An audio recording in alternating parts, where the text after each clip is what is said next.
She texted, "I think maybe we need to break up." I surprised her by replying, "I agree. Your stuff will be on your porch in an hour." Her follow-up text was a scrambled panic of, "Wait, I was joking." But I wasn't. I, 31 male, was sitting at my desk reviewing quarterly reports when the text came through. Madison, 28, had been playing these games for months, but this was the finale she didn't see coming. "Been thinking. I think maybe we need to break up. This isn't working anymore." Stared at it for maybe 30 seconds. Not shocked, not hurt, just relieved. She'd been pulling this manipulation tactic every few weeks, usually after not getting her way about something. Last time was because I couldn't take a day off work for her friend's random Wednesday pool party. But this time I was done playing. Me, I agree. Your stuff will be on the porch in an hour. The typing bubbles appeared immediately, disappeared, appeared again, then a flood. Wait, what? I was joking. Babe, I was just upset. Call me. This isn't funny. I was testing you, testing me. There it was. The admission. Put my phone on silent and got to work. Not the quarterly reports, the packing. 2 years of her gradually moving in without ever officially living here. Time to reverse that process. Started with the bathroom. Her 17 different shampoos. Why? Face masks, that expensive straightener she had to have. The medicine cabinet looked empty without her stuff. Good. Bedroom next. Clothes she left for convenience. The jewelry box on my dresser. Those decorative pillows that served no purpose except making it harder to sleep. The fake plant she insisted made the room pop. Living room. Her yoga mat. The books she never read but displayed for aesthetics. The blanket that matched the vibe but felt like sandpaper. The framed photo of us from her cousin's wedding. She looked great. I looked trapped. Accurate. Kitchen. Her specialty coffee pods, the juicer used exactly twice. Fancy wine glasses for the wine she only drank for Instagram stories. The air fryer she begged for, used once then complained it took up too much counter space. 45 minutes, 6 boxes and 3 garbage bags. Neat, organized, ready for pickup. Phone was nuclear. 47 missed calls. Lost count of texts, voicemails I'd check later for entertainment value. Placed everything on the porch, sent a photo. Me, everything's outside. Please collect within 2 hours or it goes to the curb for donation pickup. You can't do this. I pay rent. She didn't. She'd chip in for groceries occasionally. By occasionally, I mean twice in 6 months. I'm coming over. We're talking about this.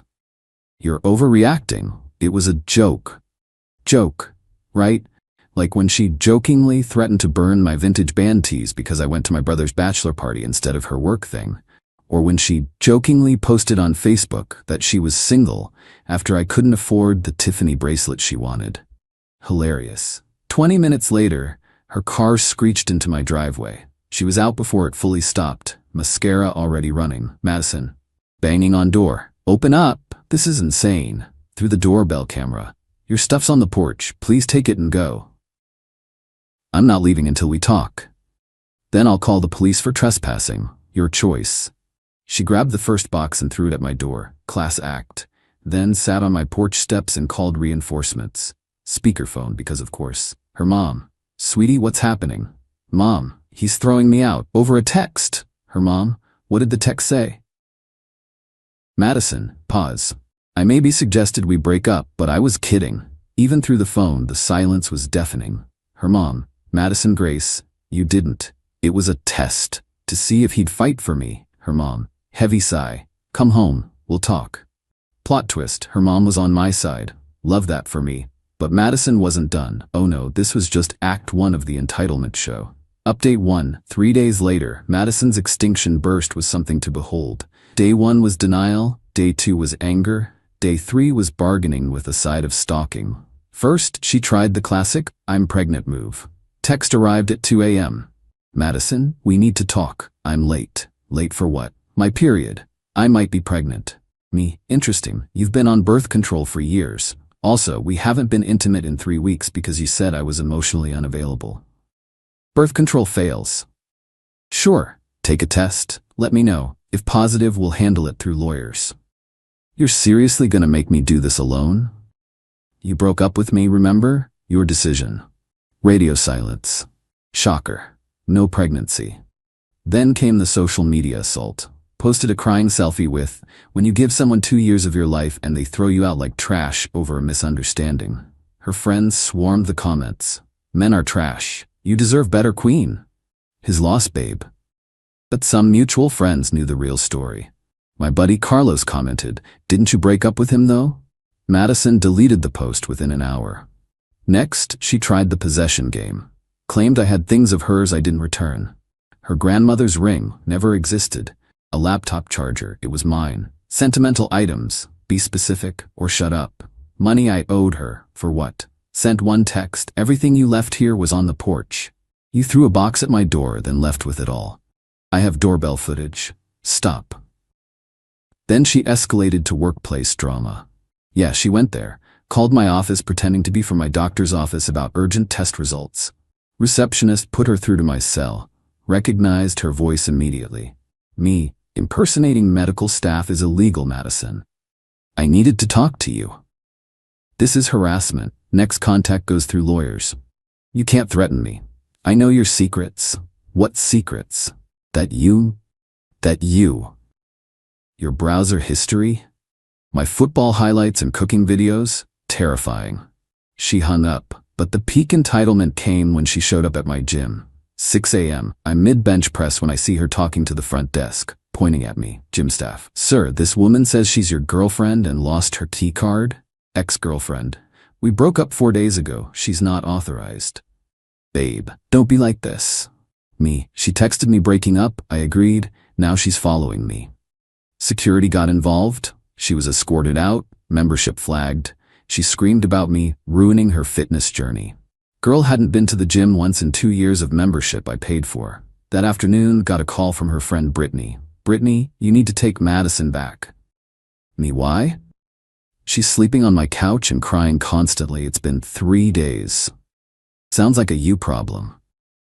She made a mistake. Everyone tests their relationships. Healthy people don't. She's threatening to do something dramatic. Like what? She bought a plane ticket to her ex's city. Cool, hope they're happy. You're heartless. I'm single. By her choice. The ex-boyfriend move was pure manipulation. She wanted me to panic, beg her not to go, fight for her. Instead, I blocked her on everything and went about my life. Update 2. 2 weeks later, Madison's spiral accelerated when her tactics weren't working. The ex-boyfriend trip? Total fabrication. She actually went to her aunt's house 2 towns over and posted photos pretending to be in another state. Her cousin DM'd me the truth because even her family was tired of the drama. But she wasn't done. Oh no. She hired a life coach, her friend who took an online course, to help her manifest me back. This coach, Serena, actually contacted me on LinkedIn.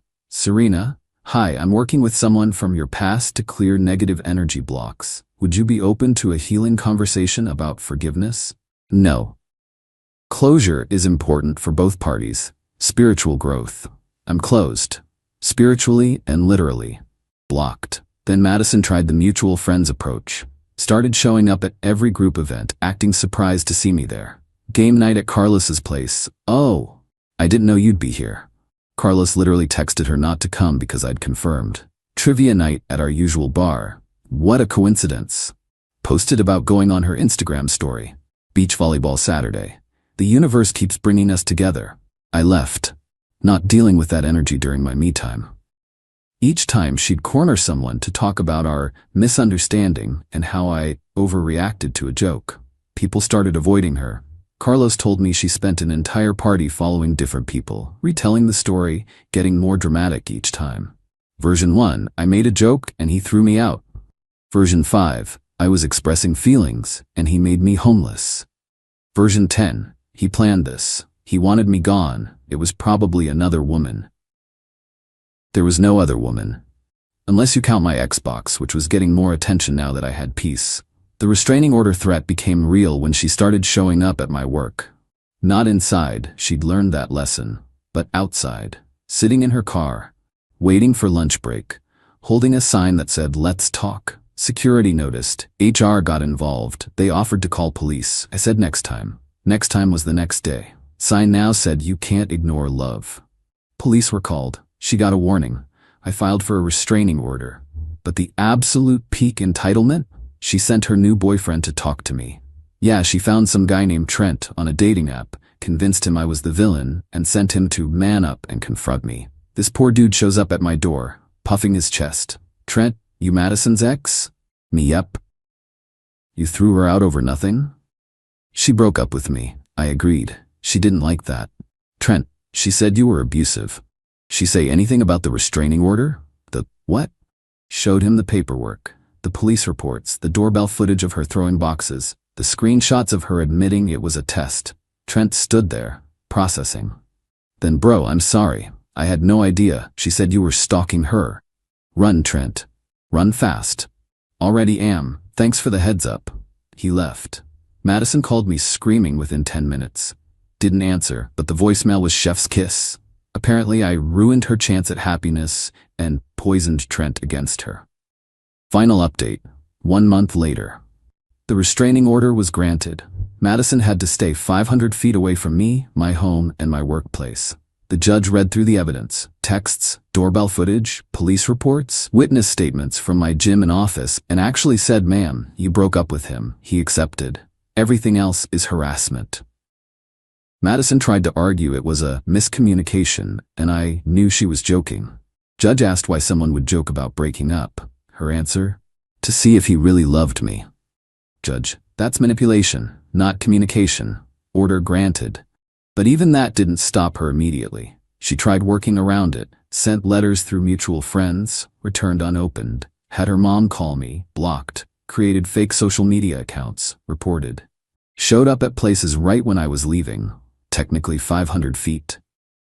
The last straw was when she applied to work at my company.